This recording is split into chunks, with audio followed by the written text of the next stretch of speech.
Hi! Hello! ఎలా ఉన్నారు? బాగున్నారా? సో, ఈసారి నేను ఊరికొచ్చానని చెప్పినా కదా! ఊర్లో జాతర జరుగుతా ఉంది. ఈ జాతరకి మా ఇంట్లో ఇలా వంటకాలు చేస్తుంటారు. అంటే ఇంటికి రిలేటివ్స్ వస్తారు కదా! మరి రిలేటివ్స్ వచ్చినోళ్ళకి ఏమన్నా వండి పెట్టాలి కదా! అందుకనమాట.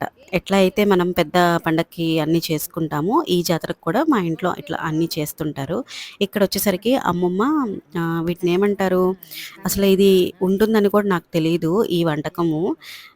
పెళ్ళైన తర్వాత తెలిసింది నాకు కూడా. పెళ్ళైన తర్వాత మా అత్తయ్య ఒకసారి ఇది చేశారు. అప్పుడు తెలిసింది. చాలా బావుంటుంది టేస్ట్ కూడా. ఇట్లా మనం ఆల్ పర్పస్ ఫ్లోర్ ఉంటుంది కదా! అంటే మైదా పిండనమాట. మైదా పిండి బాగా జల్లించుకోవాలి. జల్లించుకున్న తర్వాత దాంట్లో ఉప్పు వేసి, ఉప్పుతో పాటు ఇట్లా ఇది బటర్ అనమాట. వెన్న, వెన్న కూడా వేసేసి ఇట్లా బాగా కలుపుకోవాలి. ఈ పిండి ఎంత బాగా కలిపితే అంత మెత్తగా ఉంటది. అంత బాగా వస్తాయన్నమాట ఇవి. సో, ఇట్లా మా అమ్మమ్మ కలుపుతారు. మా అమ్మమ్మ అయితేనే ఇంత కలుపుతది. ఇంత కలపాలంటే మన వల్ల అస్సలు కాదు కదా! పెద్దవాళ్ళైతే మంచిగా ఇట్లా కలిపి చేసి ఇస్తుంటారు. అండ్ ఇంకా ఏమన్నా పడతదా అని చెప్పి చూసి ఇస్తూ ఉంటారు కదా! సో, అమ్మమ్మ ఇట్లా బాగా కలుపుతున్నారు వెన్న వేసేసి. ఇలా చూసుకుంటూ కొంచెం కొంచెంగా కలుపుకుంటూ ఉండాలి. అంటే వెన్న మొత్తం స్ప్రెడ్ అయిందా లేదా అని చెప్పి చూసుకుంటూ ఉండాలి. ఆ తర్వాత ఇట్లా కొంచెం ఒకేసారి వాటర్ వేయకుండా ఇట్లా కొంచెం కొంచెంగా వాటర్ వేసుకొని కలుపుకుంటూ ఉండాలి. లైక్ మనం చపాతీ కలుపుతాం కదా! అలాగా అనమాట. ఇదొచ్చేసరికి మైదా పిండే. ఆల్రెడీ చెప్పాను చపాతీ పిండి కాదు మైదా పిండి. ఇది కావాలంటే మనం చపాతీ పిండితో అయినా చేసుకోవచ్చు. ఇట్లా కలుపుతూ ఉంటే పిల్లలుంటే ఇదొక పెద్ద హెడేక్ అనమాట. వచ్చి నాకది కావాలి, ఇది కావాలి అని చెప్పి అడుగుతూ ఉంటాడు. మా వాడు దీన్ని స్లైమ్ లాగా ఫీల్ అవుతున్నాడు. స్లైమ్ అంటే తెలుసు కదా! పిల్లలు ఆడుకునేదనమాట. చక్కగా అది తీసుకొని ఆడుకోవచ్చు అని చెప్పి అనుకుంటూ ఉన్నాడు. మళ్ళీ కొంచెం హాట్ వాటర్ పోస్తున్నారు మా అత్తయ్య. హాట్ వాటర్ పోసి కొంచెం కొంచెంగా కలుపుకోవాలి.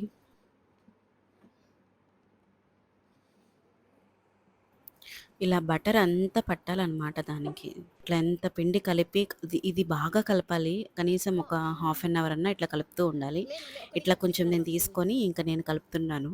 ఇట్లా కొంచెం పిల్లలకి కూడా ఇచ్చాము. అండ్ కొంచెం వచ్చి నేను తీసుకున్నాను. ఇది బాగా కలిపితే బాగా ఈ పిండనేది చాలా మెత్తగా అయిపోతది. ఎంత మెత్తగా అయితే అంత పొంగుతది పిండి.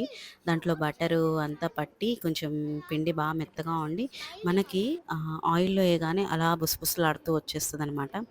మా వోడు చూసారా హెల్ప్ చేస్తున్నారు. ఏమి ఎండలున్నాయో బాగా ఎండలున్నాయి ఇక్కడ. ఇక్కడ మా అమ్మాయి కూడా కొంచెం హెల్ప్ చేస్తుంది. సో, ఇద్దరనమాట. ఇట్లా ఎత్తి ఎత్తి కొట్టాలి ఆ పిండిని. ఇట్లా ఎత్తి కొడితేనే మంచిగా ఉంటాయి. ఇంకా ఆ తర్వాత ఇట్లా మామూలుగా మనం చపాతీలు చేసుకుంటాం కదా! అంతే అనమాట. చపాతీలాగా చేసుకోవాలి. ఇదొచ్చేసరికి కొంచెం పలుచగానే చేసుకోవాలి. అండ్ కొంచెం రౌండ్‌గా కూడా చేసుకోవాలి. ఇక్కడొచ్చి మా మామయ్య చూపిస్తున్నారు ఎలా చేయాలని. ఆ తర్వాత నుంచి మేమే చేసేసాము. పిల్లలేమో ఇట్లా రౌండ్స్ చేసిస్తున్నారు.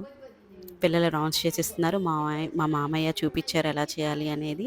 మా అత్తయ్య వచ్చేసరికి వాటికి లైన్స్ పెడుతున్నారు. ఇవొచ్చేసరికి బనానాస్ అంట. వీటిని బనానాస్ అంటారంట. అట్టిపళ్ళు అంటారంట తెలుగులో. కానీ ఒకసారి మాత్రం తప్పకుండా ట్రై చేయండి. టేస్ట్ మాత్రం చాలా బావుంది. ఇట్లా ప్లేట్ తోటి ఇట్లా కట్ చేసుకుంటూ బనానా షేప్‌లో అంటే ఇట్లా చూపిస్తాను. మా అత్తయ్య చేస్తారు చూడండి. ఇట్లా ఫోల్డ్ చేసుకోవాలి. ఫోల్డ్ చేసుకుంటే మనకి అవన్నీ మనం కట్ చేసాం కదా! ఆ లోపల ఇవన్నీ విడిపోతాయి చూడండి. చూపిస్తారు చూడండి మా అత్తయ్య. అదిగోండి. అలా చేయాలి. అండ్ ఇక్కడొచ్చి స్టవ్ మీద ఏస్తున్నాము. ఇక ఆయిల్ పెట్టేసుకున్నాము.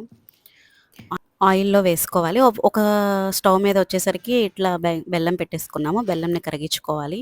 ఇవి కావాలంటే స్వీట్ అయినా పెట్టుకోవచ్చు. లేదు హాట్ కావాలన్నా హాట్ అయినా తినొచ్చు. హాట్ కూడా చాలా బావుంటది. స్వీట్ కూడా ఇంకా బావుంటది. ఒకసారి తప్పకుండా ట్రై చేయండి. ఈ అరటి పళ్ళు లైక్ ఇదంతా ఇట్లా బాగా కరిగిచ్చేసుకోవాలి బెల్లం మొత్తము. ఇలా ఆయిల్‌లో ఏయగానే అవన్నీ అంటే అట్టిపళ్ళు మనం చేసుకున్నాం కదా! అలా పైకొచ్చి పొంగుతదనమాట. పిండి అట్లా మనం మెత్తగా బాగా కలుపుతా ఉంటే మనకు ఆ పిండే మెత్తగా అయిపోతది. చూసారా బుసబుసలాడుతూ ఎంత పైకొచ్చి ఎంత బావున్నాయో అట్లా పైకొచ్చేసి మొత్తం ఇవి వచ్చేసరికి బ్రౌన్ కలర్‌లో వచ్చే వరకు మనం ఫ్రై చేసుకోవాలి వీటిని. ఇవి మధ్య మధ్యలో కదిలిస్తుంటే మళ్ళీ కట్ అయిపోతాయి. అంటే పలుచగా ఉంటాయి గదా! సో, అందుకని కట్ అయిపోతాయి. మీరు జాగ్రత్తగా చూసి నిదానంగా తిప్పుకోండి. తొందర మాత్రం అస్సలు పడొద్దు. అండ్ ఇక్కడొచ్చేసరికి పాకం బాగా మరుగుతుంది. ఇదొచ్చేసరికి నేను తీగ పాకం తీసుకున్నాను. చూపిస్తాను ఏ పాకం వచ్చిందో. ఇదిగోండి. ఇలా బ్రౌన్ కలర్‌లోకొచ్చినాక ఇంక తీసేసుకొని పక్కన పెట్టుకోవాలి. నాకైతే పాకం ఇంకా అవ్వలేదు. అందుకని నేను పక్కన పెట్టుకున్నాను. నార్మల్‌గా అయితే దీంట్లోకి నుంచి తీయగానే మళ్ళీ మనం పాకంలోకి డైరెక్ట్‌గా వేసేసుకోవచ్చు. ఏం కాదు. కానీ నా పాకం ఇంకా కాలేదు కాబట్టి నేను ఇంకొంచెం పక్కన పెట్టుకున్నాను ఇవన్నీ.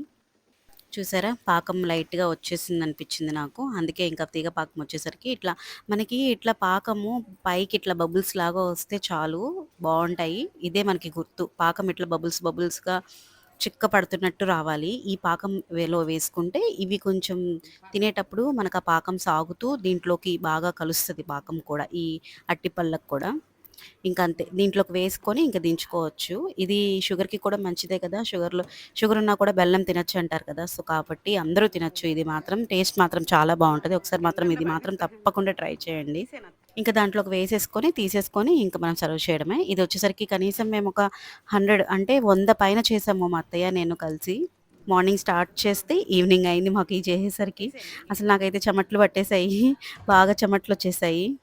చూసారా? మీకు చూస్తుంటేనే అర్థమైపోయి ఉంటది. దానికంతా పట్టేసింది పాకము. కట్టేసి బావుంటది. తినేటప్పుడు మాత్రం చాలా బావుంటది. ఇంకిట్లా బాగా ఒక పెద్ద ప్లేట్‌లో దాన్ని ఇట్లా సైడ్ చేసి కొంచెం ఇది ఆరినాకే మనం బాక్స్‌లో పెట్టుకోవాలి. ఎందుకంటే లేదంటే క్రిస్పీగా ఉండవు. మెత్తగా అయిపోతాయి. అలా కాకుండా కొంచెం బెల్లం కూడా బాగా ఆరినాక, ఆ వేడి తగ్గినాక అప్పుడు మళ్ళీ మీరు బాక్స్‌లో పెట్టుకోండి. చూసారా చెమటలెట్లా పట్టేసాయో.